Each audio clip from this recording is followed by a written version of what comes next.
अस्सलाम वालेकुम जी। आप लोगों ने खबर देखी होगी कि सऊदी पुलिस ने रियाजुल जन्ना मस्जिद नबी सल्लल्लाहु अलैहि वसल्लम में क्रैकडाउन किया है।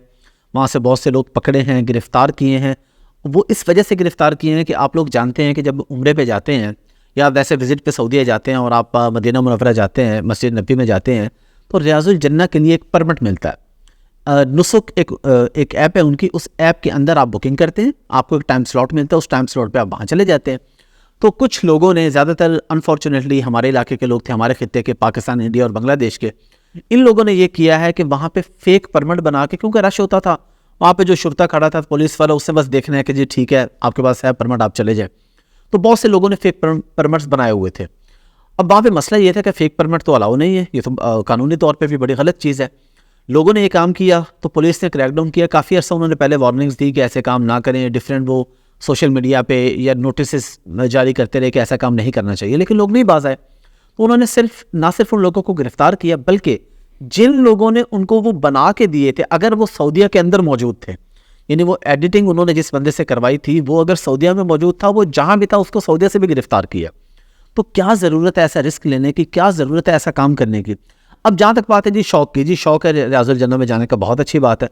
तो भाई जिस तरह आप में से किसी को जाने का शौक है, मुझे भी है, हर मुसलमान को है, लेकिन जिस तरह हम सबको, इस तरह बाकी मुसलमानों को भी तो है ना।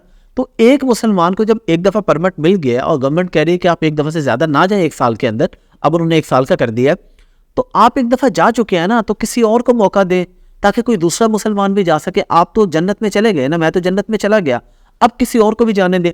तो वहाँ पे बहुत बड़ा मसला हुआ है। जो लोग वहाँ पे जॉब्स कर रहे हैं, उन्होंने ये एडिटिंग वाले परमिट बना के दिए, उनके लिए मसला। और फिर कितने अफसोस की बात है कि मस्जिद नबी सल्लल्लाहु अलैहि वसल्लम के अंदर लोग घूम रहे होते थे, 100 रियाल 200 रियाल दें जी आपको परमिट बना देते हैं, परमिट बना हुआ किसी और का वो आपको दे देते हैं। तो पहले तो ये था ना कि सिर्फ ये गलत काम था, अब इसके साथ सज़ाएं भी मिल रही हैं, जेल भी हो रही है, डिपोर्ट भी होंगे, ब्लैक लिस्ट भी होंगे, जॉब्स भी जाएंगी, मसले बनेंगे। तो ऐसा काम नहीं करना चाहिए। मैं आपको इससे बिल्कुल रिलेट करता हुआ एक वाक़या बताता हूँ मक्का मुकरमा का। मुझे अल्लाह ने तौफीक दी, मैं उम्रे पे गया, वहाँ पे बैठा हुआ था मक्का मुकरमा में, सैन हरम में। तो एक बंदा आया, उसने बताया कि जी आज मैंने 5 दफ़ा बोसा लिया जी हजर असवद का।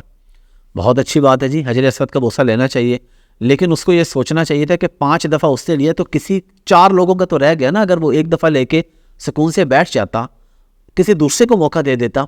हमारे यहाँ हम इबादत में भी बास दफ़ा इतना आगे निकल जाते हैं कि हमें ये ख्याल नहीं होता कि जिस तरह हमें शौक है, जिस तरह हमें मोहब्बत है, किसी और को भी है। अब वो बड़ा हट्टा कट्टा और ताकतवर, 6 फुट कद और बेहतरीन सी उसकी बॉडी, बेहतरीन ताकत वाला लग रहा था, वो लोगों को धक्के धुक्के दे के जाके मैं कोई आलिम नहीं, उससे मुझे इस टॉपिक का नहीं पता, लेकिन मैंने उलमा से ये सुना है कि धक्के दे के हजर असवद का बोसा नहीं लेना चाहिए। उससे बेहतर है आप दूर से इस्तलाम कर लें, यानी इस तरह फ्लाइंग किस ऐसे करके, इस्तलाम इसे बोलते हैं, ये आप कर लें। तो नबी करीम सल्लल्लाहु अलैहि वसल्लम ने फरमाया कि जिसने इस्लाम किया उसने गोया हजर असवद को बोसा दिया।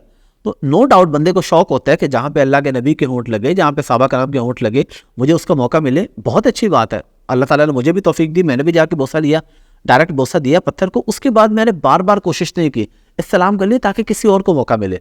तो रियाजुल जन्ना में एक तो आप पॉजिटिव चीज़ ये देखें कि अगर गवर्नमेंट क्रैकडाउन ना भी करती, पुलिस ना भी पकड़ती, तब भी किसी दूसरे मुसलमान को भी तो हक होना चाहिए ना।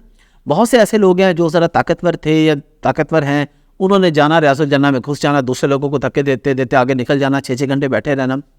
मैं अगेन बात कर रहा हूँ, हर मुसलमान को शौक होता है, लेकिन आप ये सोचें ना कि किसी एक के शौक के चक्कर में अगर 6 बंदे महरूम रह गए तो उससे बेहतर नहीं था कि सब लोगों को 10-10 मिनट मिल जाते। तो इसलिए जब भी हम लोग उम्रे पे जाएं या कहीं भी जाएं, तो जो उस मुल्क के कानून है उन पे 100% अमल दरामद करना हमारी जिम्मेदारी है। ये तो एक इस्लामी मुल्क है ना सऊदी अरब, और हम अल्लाह के घर जा रहे हैं, वहाँ पे जाके पैसे दे के परमिट लेना या एडिटिंग करके धोखे से परमिट लेना कितनी बुरी चीज़ है। इवन अगर आप किसी काफिर मुल्क में जाते हैं, वहाँ पे भी आप काफिर मुल्क में जाके भी उनका कानून पे अमल करने के पाबंद हैं। ये तो फिर मुसलमान मुल्क है, मक्का मदीना, वहाँ जाके हम ऐसी हरकतें करें। तो आप लोगों के जो भी अजीज़ व अकारिब, रिश्तेदार, दोस्त वगैरह उम्रे पे जाएं, उनको ये समझा के भेजें कि भाई परमिट खुद लेना है, नुसुक ऐप खुद डाउनलोड करनी है, वहाँ से खुद ये रियाजुल जन्ना का परमिट लेना है आपने, किसी से वहाँ पे परमिट नहीं लेना, वरना आप भी पकड़े जाएंगे और जिसने आपको परमिट लेके दिया, बना के दिया, वो भी पकड़ा जाएगा, आप जेल जाएंगे। तो क्या फ़ायदा कि आप गए उम्रा करने और यहाँ पे पीछे फैमिली को पता चले जी अब आप वहाँ पे जेल हो गई है आपको, اور پھر اس کے بعد آپ ڈپورٹ ہوں اور آپ کو ساری زندگی اللہ کے گھر اور اللہ کے نبی صلی اللہ علیہ وسلم کے شہر میں آنے پہ پابندی لگا دی جائے، کتنے افسوس کی بات ہے۔ تو اس سے بہتر ہے کہ ایک دفعہ پرمٹ مل گیا، جنت میں چلے گئے، وہ فضیلت مل گئی، پوری ہو گئی، ضرور اس کے سال بعد دوبارہ موقع ملے، 1 سال کے بعد آپ دوبارہ پھر پرمٹ لے سکتے ہیں۔ پہلے تھا کہ مہینے میں ایک دفعہ، آپ انہوں نے سال میں ایک دفعہ کر دے تو ٹھیک ہے، ان کا قانون ہے، ان کی مرضی۔ اور وہاں پہ ظاہری بات ہے لوگ اتنے زیادہ ہوتے ہیں، انہوں نے یہ قانون اس لیے بنایا کہ تاکہ لوگوں کو موقع ملے، زیادہ سے زیادہ لوگ ریاض الجنہ میں آ سکے۔ یہ نہیں کہ ایک ہی بندہ 6 دن بیٹھا رہے اور باقی لوگ باہر جو ہے وہ پریشان ہو رہے ہوتے ہیں۔ تو قانون پہ عمل کریں، جب بھی عمرے پہ جائیں ہمیشہ اس چیز کا خیال کریں کہ جو پرمٹ ہے آپ نے خود بنایا ہو، آپ کی فیملی نے خود آپ کو بنا کے دیا ہو، کسی کا ایڈٹ شدہ پرمٹ نہ ہو، اور ایک دفعہ چلے گئے ہیں تو اس پہ اکتفا کریں، اللہ سے دعا کریں کہ اللہ دوبارہ ایسا سبب بنائے، اللہ دوبارہ ایسا قانون بنا دے کہ اللہ ان کو توفیق دے، اللہ ان کے دل میں ڈالے کہ وہ قانون ہی ایسا بدل دے کہ مہینے میں بھی 2 دفعہ آ سکتے ہیں۔ تو یہ ساری چیزیں، قانون پہ عمل بہت ضروری ہے۔ یہ نہ ہو کہ جائیں آپ عمرے پہ اور واپسی بلیک لسٹ ہو کے آ رہے ہوں، تو بڑا افسوس کا مقام ہوگا۔ اس لیے کوشش کریں خود بھی بچیں، اور یہ اویئرنیس اپنی فیملی میں، اپنے دوستوں میں، اپنے احباب میں پھیلائیں کہ کوئی بھی عمرے پہ جائے تو ضرور اس رول کو فالو کریں۔ Thank you.